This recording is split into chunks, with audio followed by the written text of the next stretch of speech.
This is Ag Matters PM from the Iowa Agribusiness Radio Network, brought to you by the Iowa Soybean Association, your source for the latest Iowa ag news headlines right here in the heart of the heartland. With reports from our award-winning team of Dustin Hoffman, Riley Smith, Mark Magnuson, and Andy Peterson. Now, from the IARN studios in Des Moines, here's Riley. Good day and welcome to Ag Matters PM on the Iowa Agribusiness Radio Network. I'm Riley Smith. Today is Monday, January 13th of 2025, and we are so glad you can join us for today's show. In today's episode, I was recently at Landus here in Des Moines to cover an event where they recognize some farmers. We'll also have a check of the closing markets with Robin Schmahl of agmarket.net. But first, taking a look at that event that was here in Des Moines. Landus at their Innovation Connector hosted a bunch of farmers from their pilot program, Carbon Intensity Program, which helps those farmers get payments for practices that they are already doing to increase their sustainability. So I talked with Matt Carstens and one of the farmers who was there to get their input on what this program means for Landus. Matt, great talking with you. Hope you had a happy new year, and of course, great time to be recognizing these farmers for their involvement. Well, I don't know there's a better way to start the new year, and Happy New Year to you as well and all the listeners, viewers, but no better way for a farmer to start New Year with some money in their pocket, so that's a good thing. So yeah, over 50 growers who are in the program have been dedicated, and of course, like you mentioned, adding a little extra money to their pockets. First off, tell us a little bit about the Carbon Intensity Program and just what it is that they are involved with. Yeah, so it's got a lot of dimensions, but the first part that makes it easy to understand is this is rewarding farmers who are below the average in their county or even the state on the carbon intensity of their production, particularly in this case it was corn. So this is in collaboration with Friona, one of the largest feed yards in the world, and they have an ethanol plant tied to that, as well as Verity, who does the verification and sets the parameters for our farmers of what to follow. But what makes this one really unique is, although it ties to the grain that we're shipping from our farmers in unit trains all the way down to Texas to feed the ethanol plant and ultimately feed the cattle in the yards there. But it's also the first one of these that is end-to-end at scale.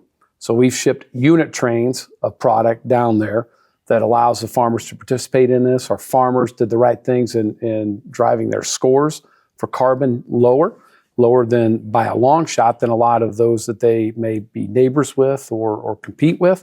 And that's the journey that we're on, is how do we really help our farmers not only find new ways to monetize their good behavior, but also how do we help them find ways to help protect for the next generation. And the next generation as we look at the improvements that can be made on farmland and that sustainability of that land itself.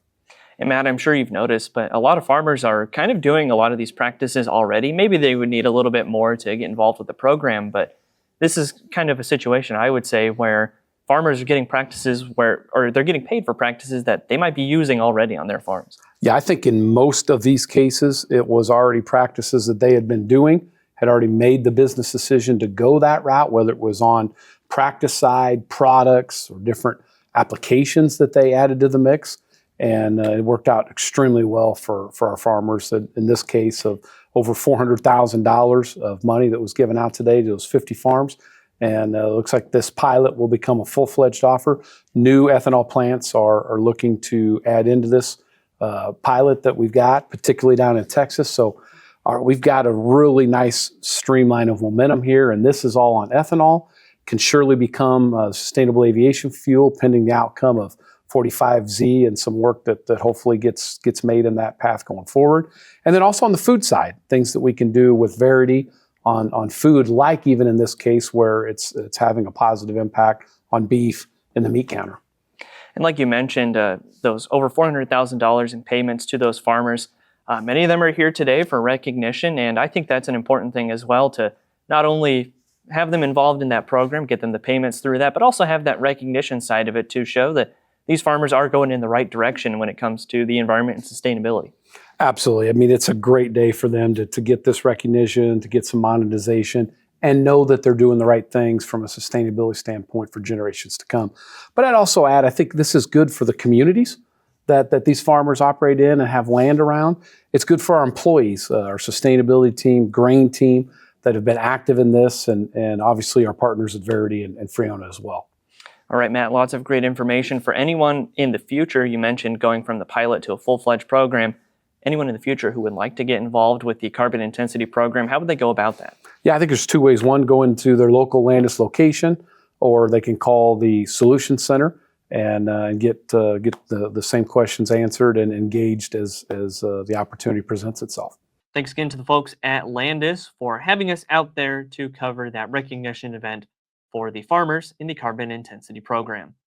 We'll next take a look at the closing markets, but first, a word from our sponsor, the Iowa Soybean Association and the Soy Checkoff.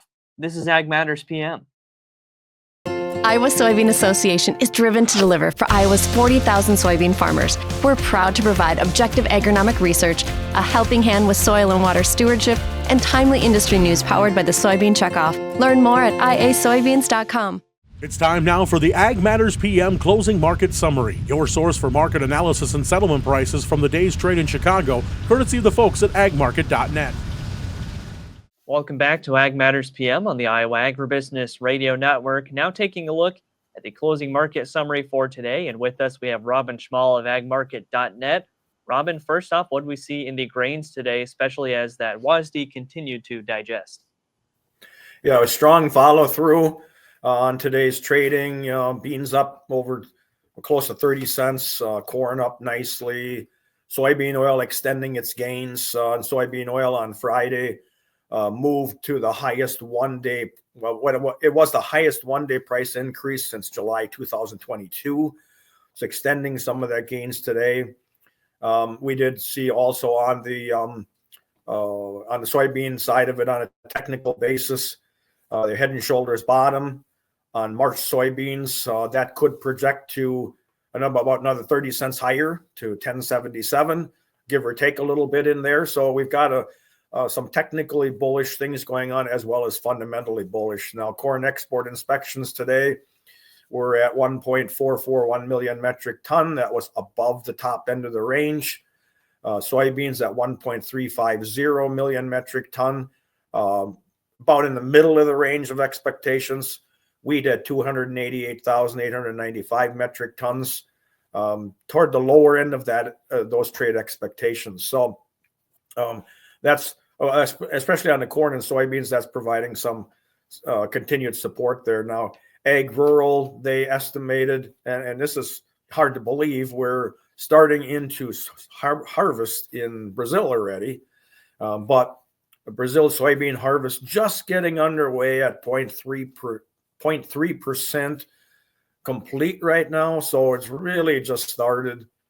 Corn harvest on their first crop corn at 1.3% complete. Not a big issue that's really going to put a lot of commodity out to the market, but there is going to start to see more of an emphasis from some of the countries, importing countries, probably turning towards South America because of the supplies that will be available.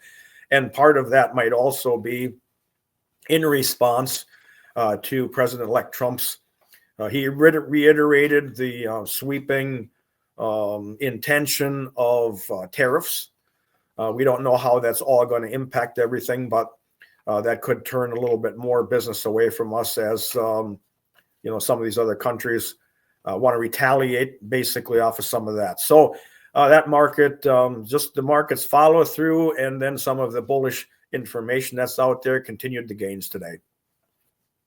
All right, Robin, and then on the livestock side of things, how did cattle and hogs perform today? Well, cattle took a breather today after an impressive week last week. We did see cash up $4 to $6, depending on the area. That's, packers have been short bought, and this stems back to December when they kind of were hesitant at really bidding higher, so they pulled back a little bit on their purchases. Well, I put them into a short bought situation. They've had to really step up to the plate. And the other part of it is box beef has been really seeing some good strength. Consumer demand remains strong. So they've had to step up to maintain slaughter, increase slaughter a little bit in some cases. So they had to step up and purchase. Now, the strong beef box beef prices continue, and the weekly average carcass values moved to new record highs again last week. So it's just fueled that whole fire. Now today we just took a little bit of a breather.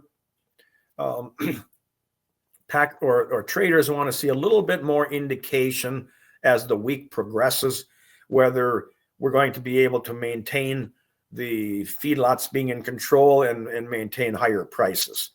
Now hogs, they extended their gains today.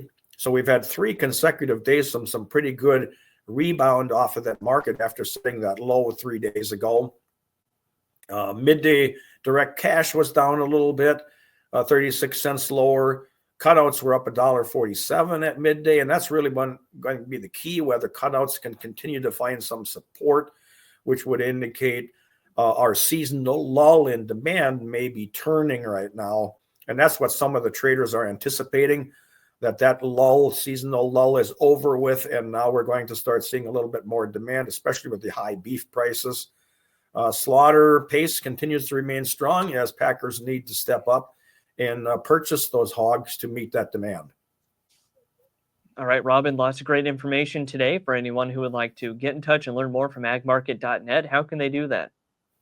They could call me directly at 877-256-3253 or go to our website, agmarket.net. There's an 844 number. They can reach out to anybody that'll be available at AgMarket and answer their questions. All right, thanks again for the analysis as always, Robin, and we look forward to speaking again soon. All right, thank you. Appreciate it. That again was Robin Schmahl of agmarket.net. We'll take a look at how those numbers close through the market window at iowaagnet.com. March corn up 6 even at 476.5. March soybeans up 27 3/4 at 10.53 even. March soybean meal up 9.50 at 307.80. Soybean oil up 41 cents at 45.99. Chicago wheat up 14 1/4 at 5.45 even. Kansas City hard red wheat up 9 1/4 at 5.61 even. Minneapolis spring wheat up 9 1/4 at 5.93.5. March oats up 15 1/2 at 3.44 even. On the Merck, February live cattle down $1.37 at 197.40. January feeders down 50 cents at 271.85.